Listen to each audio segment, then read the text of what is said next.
A Voz Pode. Oi, eu sou Antoniela Canto e no episódio de hoje do A Voz Pode, o podcast do Clube da Voz em parceria com a Pod 360, a gente quer te fazer a seguinte pergunta. Olha só, você acha que a lei é pra todos? Devia ser, não é?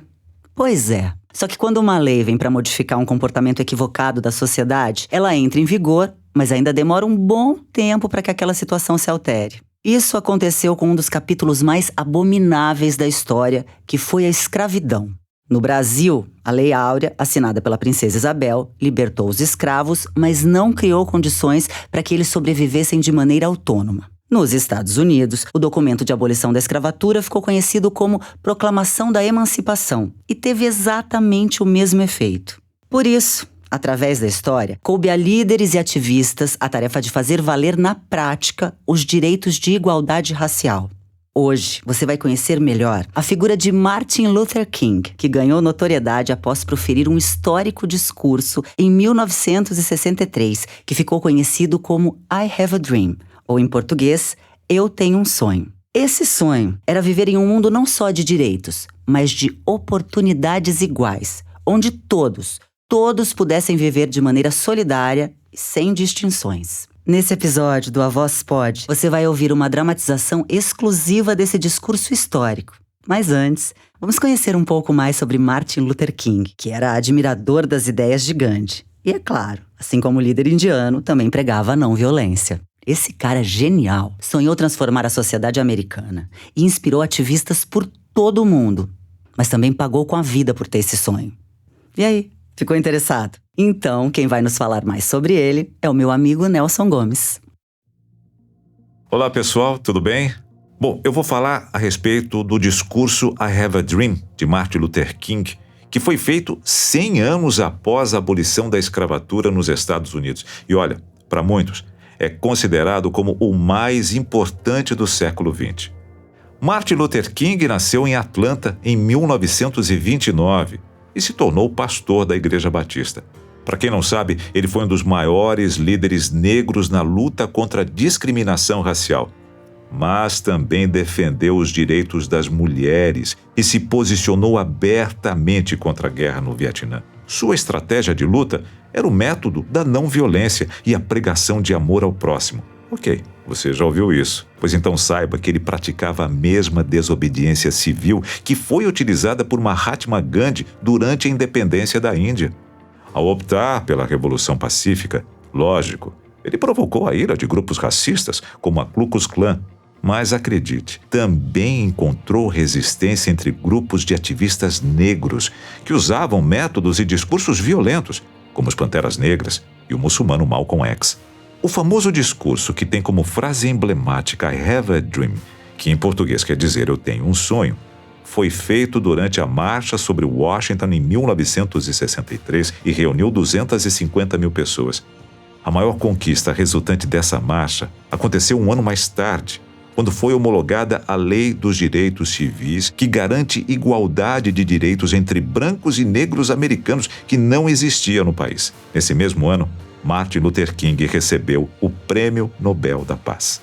Mas sua luta teve um fim trágico no dia 4 de abril de 1968, quando sua vida foi interrompida por um tiro, enquanto descansava na sacada de um hotel em Memphis, no Tennessee, onde ele estava para apoiar o movimento grevista dos lixeiros. Martin deixou sua mensagem e influenciou gerações de ativistas, não só pela causa negra, mas principalmente pela igualdade entre os seres humanos e pela não violência.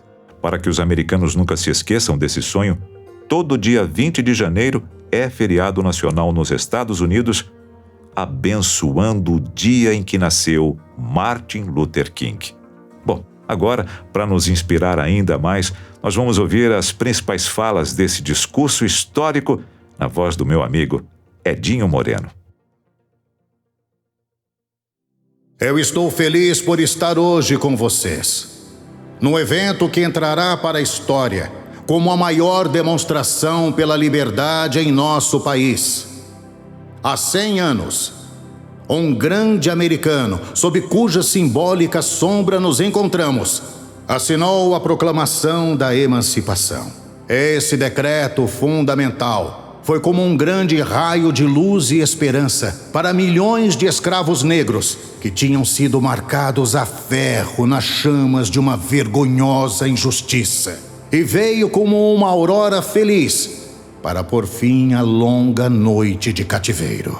Mas 100 anos mais tarde, devemos encarar a trágica realidade de que o negro ainda não é livre. 100 anos mais tarde, a vida do negro está ainda infelizmente dilacerada pelas algemas da segregação e pelas correntes da discriminação.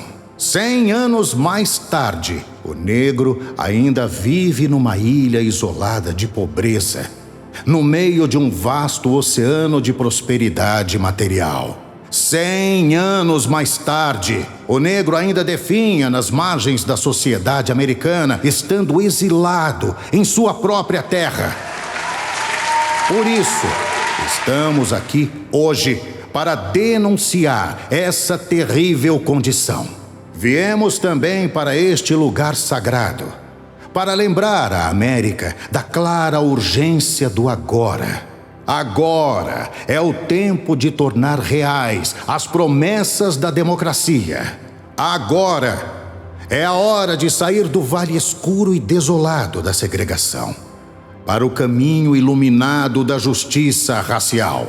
Não haverá nem descanso nem tranquilidade na América até o negro adquirir seus direitos como cidadão. Há algo, porém, que devo dizer ao meu povo. No processo de ganhar o nosso legítimo lugar, não tentemos satisfazer a sede de liberdade, bebendo da taça da amargura e do ódio. Não devemos deixar que o nosso protesto criativo se degenere na violência física. Essa nova militância maravilhosa que engolfou a comunidade negra não deve nos levar a desconfiar de todas as pessoas brancas, pois muitos dos irmãos brancos, como se vê pela presença deles aqui hoje, estão conscientes de que seus destinos estão ligados ao nosso destino. E estão conscientes de que sua liberdade está intrinsecamente ligada à nossa liberdade. Não podemos caminhar sozinhos.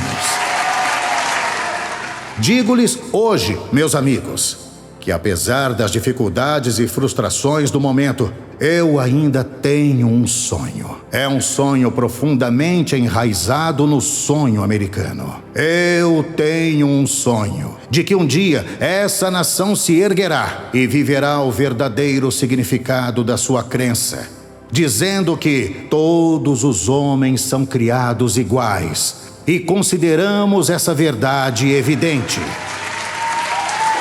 Eu tenho um sonho que um dia, nas colinas vermelhas da Geórgia, os filhos dos descendentes de escravos e os filhos dos descendentes de donos de escravos se sentarão juntos à mesa da fraternidade. Eu tenho um sonho que um dia, mesmo o estado do Mississippi, um estado desértico, sufocado pelo calor da injustiça, e sufocado pelo calor da opressão, será transformado num oásis de liberdade e justiça. Eu tenho um sonho que meus 4 pequenos filhos um dia viverão em uma nação onde não serão julgados pela cor da pele, mas pelo conteúdo do seu caráter.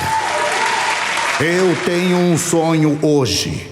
Eu tenho um sonho que um dia o estado do Alabama, com seus racistas cruéis, um dia, bem lá no estado do Alabama, meninos negros e meninas negras possam dar-se as mãos com meninos brancos e meninas brancas, com irmãs e irmãos. Eu tenho um sonho hoje. Eu tenho um sonho que um dia todos os vales serão elevados. Todas as montanhas e encostas serão niveladas. Os lugares mais acidentados se tornarão planícies e os lugares tortuosos se tornarão retos. E a glória do Senhor será revelada e todos os seres a verão conjuntamente. Essa é a nossa esperança. Com essa fé, poderemos transformar as dissonantes discórdias do nosso país em uma linda sinfonia de fraternidade. E se a América quiser ser uma grande nação, isso tem que se tornar realidade. E que a liberdade ressoe então no topo das montanhas mais prodigiosas. E quando isso acontecer, quando permitirmos que a liberdade ressoe, quando deixarmos ressoar de cada vila e cada lugar, de cada estado e cada cidade, seremos capazes de fazer chegar mais rápido o dia em que todos os filhos de Deus, negros e brancos, judeus e gentios, protestantes e católicos, poderão dar-se as mãos e cantar as palavras da antiga canção espiritual negra. Finalmente livres, finalmente livres. Graças a Deus Todo-Poderoso, somos livres, finalmente.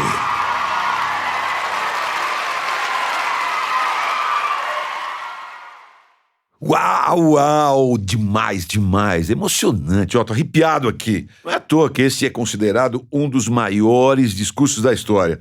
Tem quem diga que é o melhor discurso do século XX. E, tá perto, hein? Se não é, um dos. Mas é o seguinte, talvez ainda falte muito para que seja universal essa consciência de que somos iguais. Que não basta estar escrito lá nas leis, é preciso colocar em prática. No caso da questão racial, tudo bem, muito já foi feito. Mas até hoje existe aquele desequilíbrio social que é fruto lá do período da escravidão, né?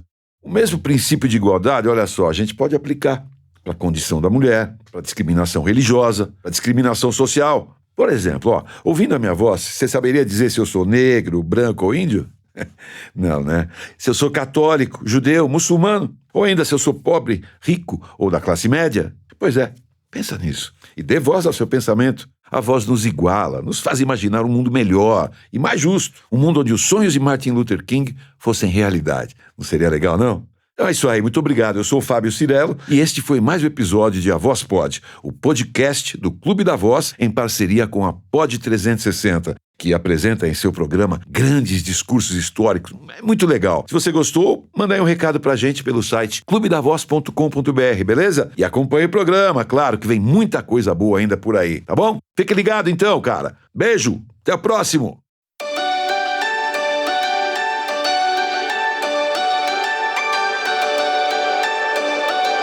A Voz Pod.